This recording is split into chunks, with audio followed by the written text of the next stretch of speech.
Let's talk about a medical emergency that's incredibly dangerous and moves with terrifying speed. It's something that turns your own body against you. It's often misunderstood, and that's a problem, because knowing about it could literally save a life. We're talking about sepsis. So think about this for a second. What if your body's best defense, your immune system, the thing that's supposed to protect you, suddenly went rogue? It gets so confused, so disoriented, that it can't tell the difference between a real threat and, well, you. That horrifying mix-up? That's the heart of sepsis. Okay, so how does a betrayal like this even happen? Let's get into it and understand what this battle inside the body really looks like. All right, this is probably the most important thing to get straight right off the bat. Sepsis is not the infection. An infection is just the spark, the trigger. Sepsis is the body's catastrophic, out-of-control, frankly, self-destructive overreaction to that infection. It's your own immune system just going completely haywire. Here's a great way to think about it. It's like friendly fire, but on a massive, body-wide scale. We're not talking about 1 or 2 stray bullets. This is a full-on assault, where your own defenses become way more dangerous than the enemy they were supposed to be fighting, and they start causing devastating damage to your own team, your vital organs.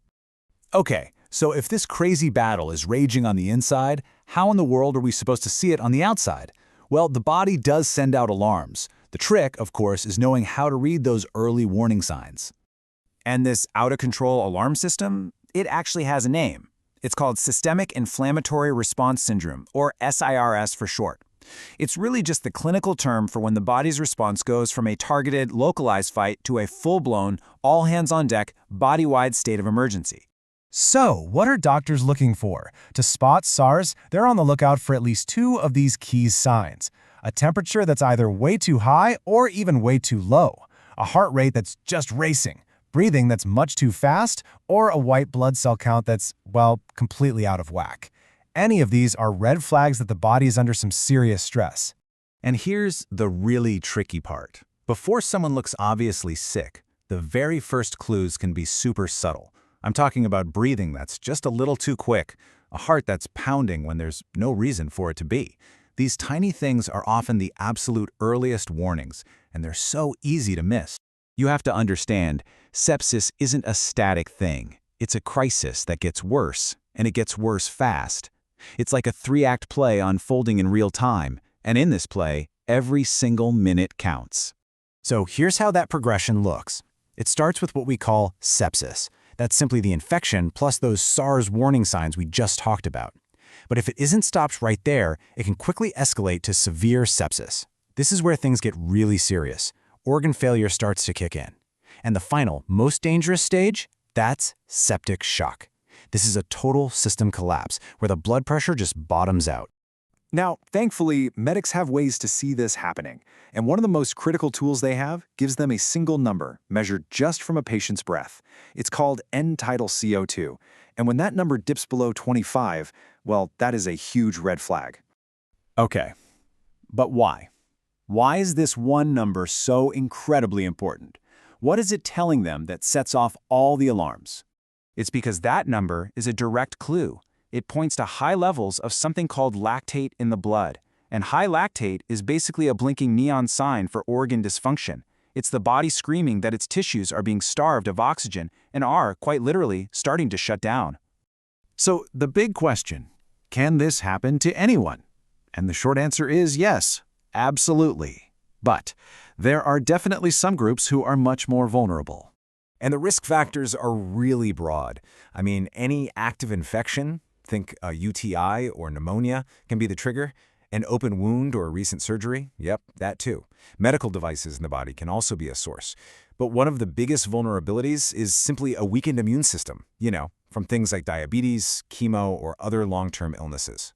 We really have to pay attention when it comes to the elderly, because for them, the first sign of sepsis might not be what you'd expect, like a fever. Often, it's a sudden change in their mental state, new confusion or disorientation. That is a massive warning sign that you just can't ignore.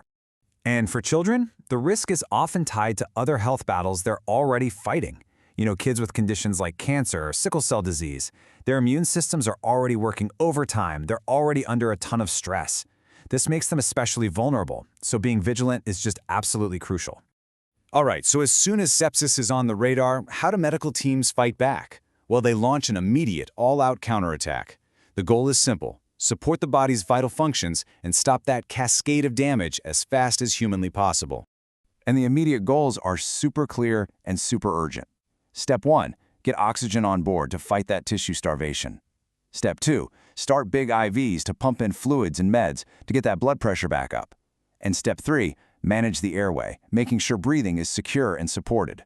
But here's the thing, it's not as simple as it sounds. It's an incredibly delicate balancing act. For instance, you absolutely need fluids to bring up blood pressure, but give too much, you could flood the lungs. And that's especially risky for patients who already have heart or kidney problems. So the medical team has to watch everything like a hawk. When it's all said and done, it boils down to this one simple, powerful phrase you'll hear in every hospital. With sepsis, time is tissue.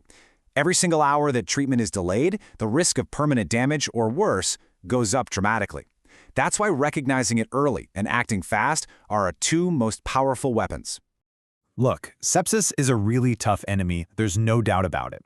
But it does give us warning signs. And that race against the clock, it doesn't begin when the ambulance doors open. It starts with the very first person who notices that something is seriously wrong. And now that you know what to look for, that person could be you.